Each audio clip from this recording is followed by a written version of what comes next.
Have you ever stopped to think about the cash in your wallet right now? That paycheck you just earned, those savings you're building up for the future.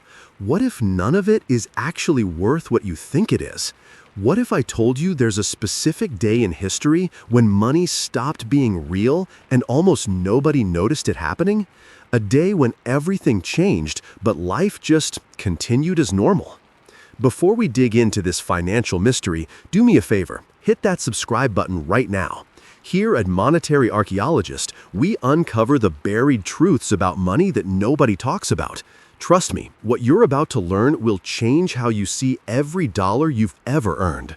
All right, let's go back to a Sunday evening in August 1971. Families across America were sitting down, relaxing, maybe watching their favorite TV shows. Suddenly, the programming stopped. President Richard Nixon's face appeared on the screen. This wasn't scheduled. This was an emergency broadcast. Nixon looked calm, almost reassuring. He spoke about protecting the American worker, about defending the dollar, about economic security. Then he dropped the bombshell. America would temporarily stop letting foreign countries trade their dollars for gold. Just a temporary measure, he promised, just until things stabilized. Here's the thing, though. That temporary measure never ended. Not the next month, not the next year, not ever. And on that quiet Sunday night, while most people shrugged and went back to their evening, the entire foundation of money as humanity knew it crumbled away. Now, you're probably wondering why this mattered so much. Let me paint you a picture of how money worked before that night. After World War II ended, the world was basically in ruins. Countries needed to rebuild, and they needed a stable system to trade with each other. So the smartest economic minds of the time got together and created something called the Bretton Woods Agreement. Fancy name, simple concept. Here's how it worked. Every country's currency was connected to the American dollar. And the American dollar? It was connected to gold. Specifically, $35 equaled 1 ounce of gold. This wasn't just a promise, it was a guarantee. If you held dollars, you could actually exchange them for real physical gold. Think about what that meant. Money wasn't just paper with numbers printed on it. It represented something real, something you could hold in your hand, something that couldn't be created out of nowhere. There was a limit, a boundary, a reality check built into the entire system. For about 25 years, this setup worked beautifully. Countries could trade confidently because they knew the value of money was anchored to something solid. Inflation stayed relatively controlled. People could save money and trust it would still have value decades later. But then, cracks started appearing. By the late 1960s, America was in deep trouble financially. The Vietnam War was draining money like a broken dam. Social programs at home were expanding rapidly. The government was spending money faster than it was coming in, way faster. And here's where the problem got real. All those dollars being spent were flowing overseas. Foreign governments were accumulating massive piles of American currency. And some of them started getting nervous. They looked at how many dollars were floating around the world, then looked at how much gold was supposedly backing those dollars, and the math didn't add up. So they started doing exactly what they had the right to do under the Bretton Woods system. They started showing up with their dollars, asking to trade them for gold. France was especially aggressive about this. President Charles de Gaulle actually sent warships to New York Harbor to pick up France's gold. He didn't trust that America would hand it over otherwise. Other countries watched and started forming their own lines. The United States government realized something terrifying. They had made way more promises than they could keep. There simply wasn't enough gold in Fort Knox to cover all the dollars that existed in the world. If everyone came asking for their gold at the same time, the whole system would collapse in spectacular fashion. Nixon had to make a choice, and on that August Sunday, he made it. When Nixon closed the gold window, that's what it's called in economic history, he essentially told the world, we can't keep our promise, but trust us anyway. The truly wild part? It worked. At least in the short term. People woke up Monday morning and went to work. They bought groceries. They paid rent. Nothing seemed different. The dollar bills in their wallets looked the same. The numbers in their bank accounts hadn't changed. Everything felt normal. But underneath that normalcy, something massive had shifted. For the first time in modern history, the world's most important currency was backed by absolutely nothing except trust in a government. Not gold, not silver, not anything you could touch or measure, just faith. Economists have a fancy Latin term for this kind of money, fiat currency. It basically means money that exists because the government says it exists. Money by decree. Money because we said so. And once that door opened, there was no natural limit anymore to how much money could be created. The restraints were gone. The boundaries disappeared. Now, you might be thinking, okay, interesting history lesson, but what does this have to do with my life today? Everything. It has to do with everything. See, when money is tied to something scarce like gold, there's only so much that can exist. Governments can't just create more whenever they want. But once money becomes fiat, once it's just paper or digital numbers backed by nothing, the temptation becomes overwhelming. Why tax people when you can just create money? Why make hard choices about spending when you can just expand the money supply? Why deal with economic pain when you can print your way out of problems? This is where things get dangerous, because creating money out of thin air feels like magic at first.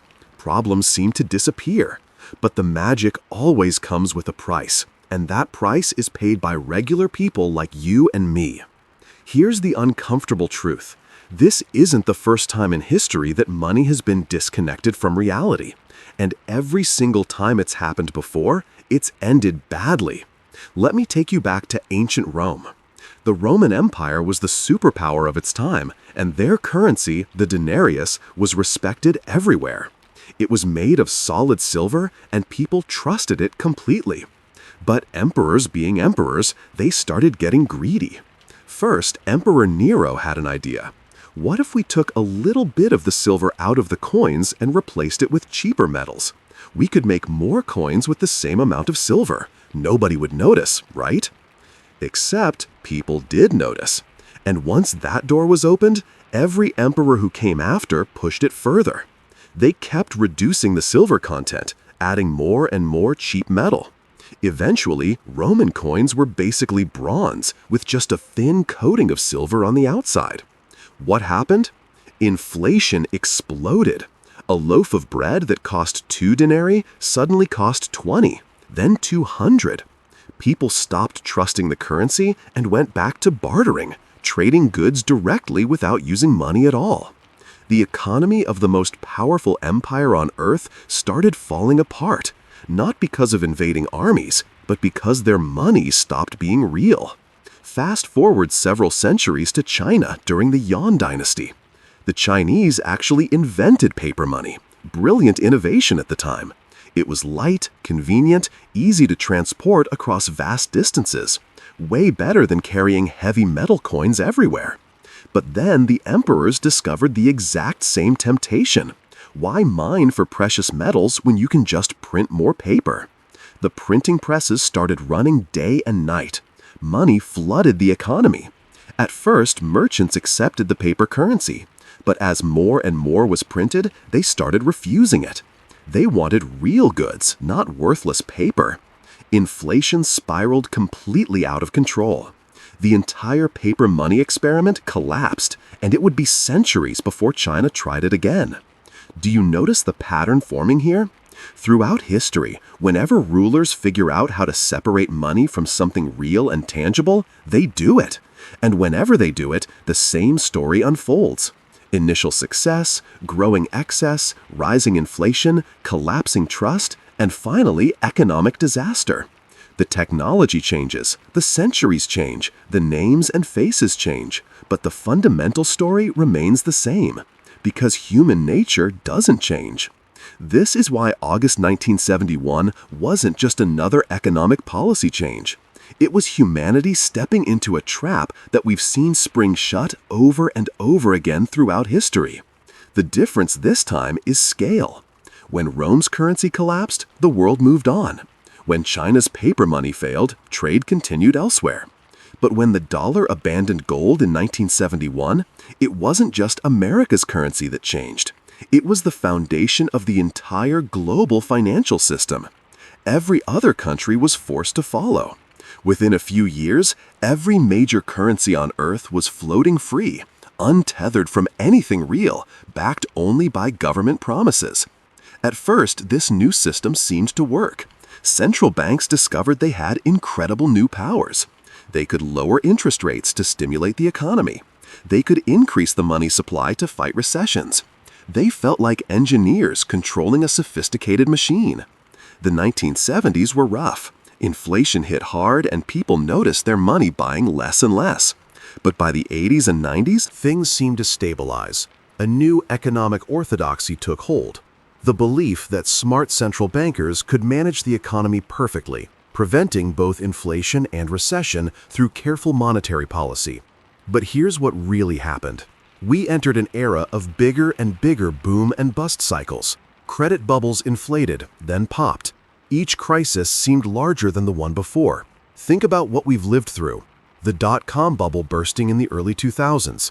The housing market collapse in 2008 that nearly destroyed the global financial system. The massive money printing during the 2020 pandemic. And what was the solution every single time? Print more money, create more credit, expand the money supply, lower interest rates, keep the machine running no matter what. We're told this is stability. We're told this is sophisticated economic management. But it's not stability, it's acceleration. Like a car going faster and faster, and nobody's willing to touch the brakes because they're terrified of what happens when we slow down. Here's where this hits your actual life. In 1971, when Nixon made his announcement, gold was $35 per ounce. Today, it's over $2,000. That's not because gold became more valuable, it's because dollars became less valuable. A typical house in America in 1971 cost about $25,000. Today, the median home price is around $400,000. Your grandparents could buy a house on a single income, often without a college degree. Now, two people with advanced degrees struggle to afford that same dream. Sure, wages have gone up too, but they haven't kept pace, not even close. The experience of most people living in this fiat currency era has been straightforward. Work harder, save less, own less, and pay more for everything. And the system keeps telling you this is normal. This is just how things are. Stop complaining and work harder. But it's not normal. It's the inevitable result of money being disconnected from reality.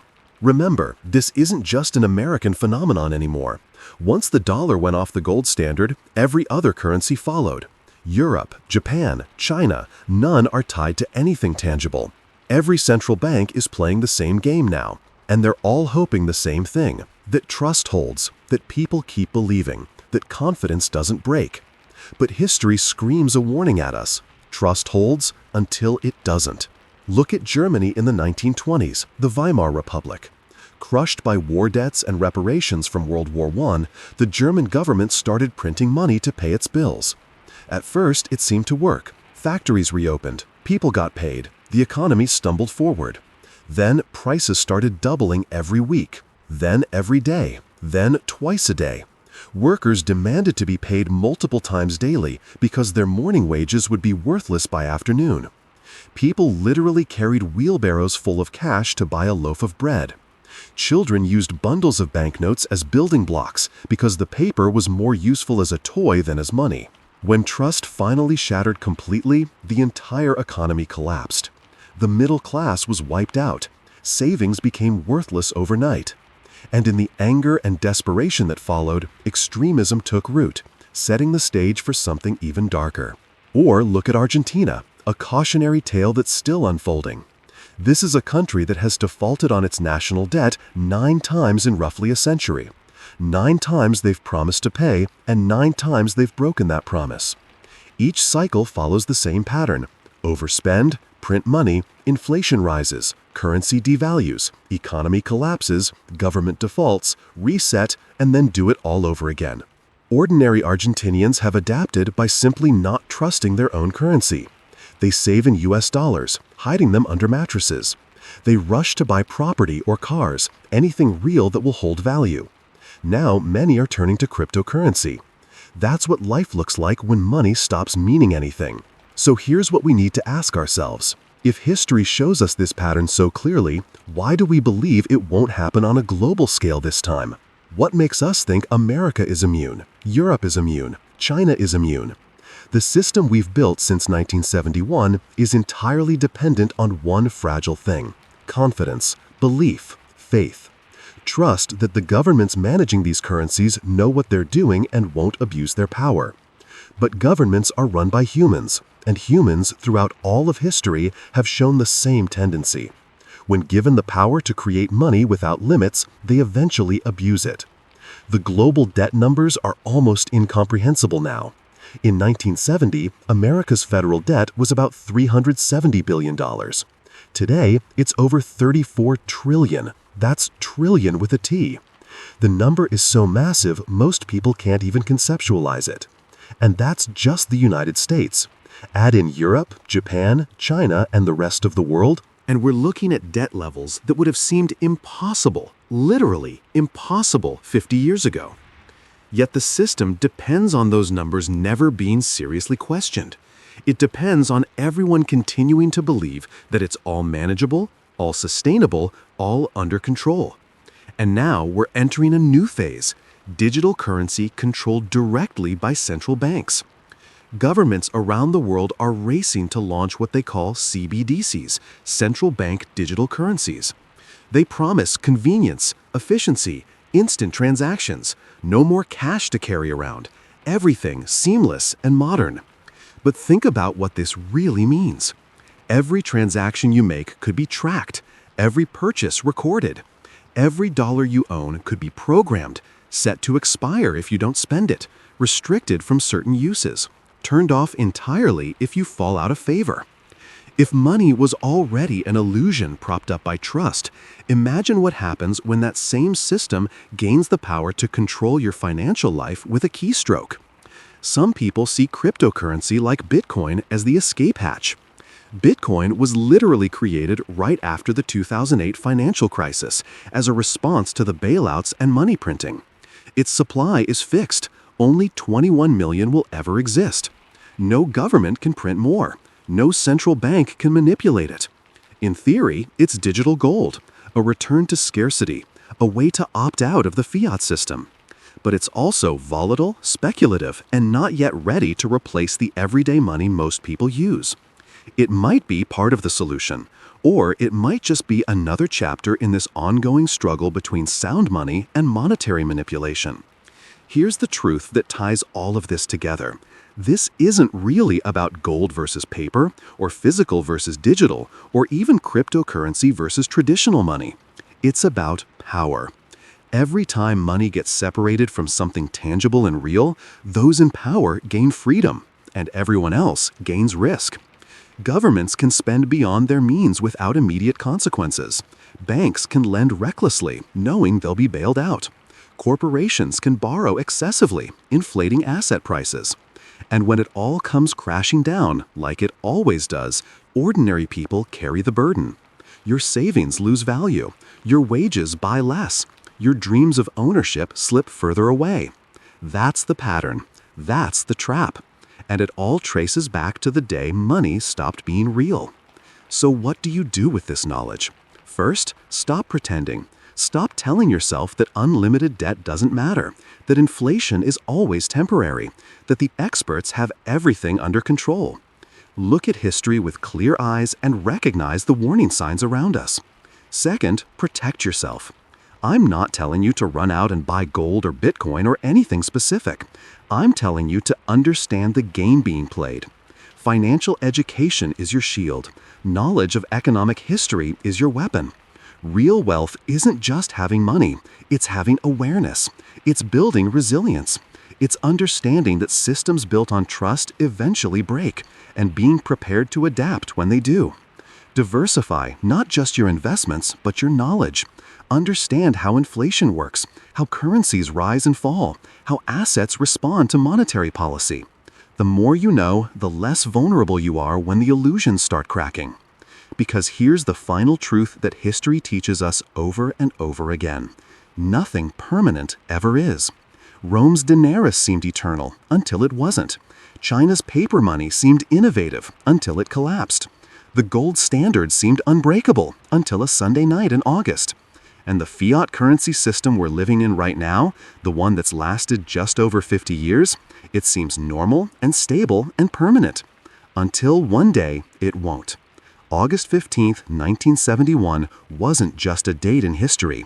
It was a warning, a reminder that what we take for granted can change overnight. That money, the thing we spend our lives chasing, is ultimately just a shared belief. And beliefs can change. The question isn't if the current system will face a crisis of confidence. History tells us it will. The question is when and whether you'll be prepared. If this video opened your eyes to something you'd never considered before, hit that subscribe button. Here at Monetary Archaeologist, we dig through the ruins of financial history to uncover the truths that shape your present. Because the past isn't just old stories, it's a map showing exactly where we're headed. And right now, we're following a path that's been walked before. The destination isn't pretty, but at least now you can see it coming. Thanks for watching. I'll see you in the next excavation.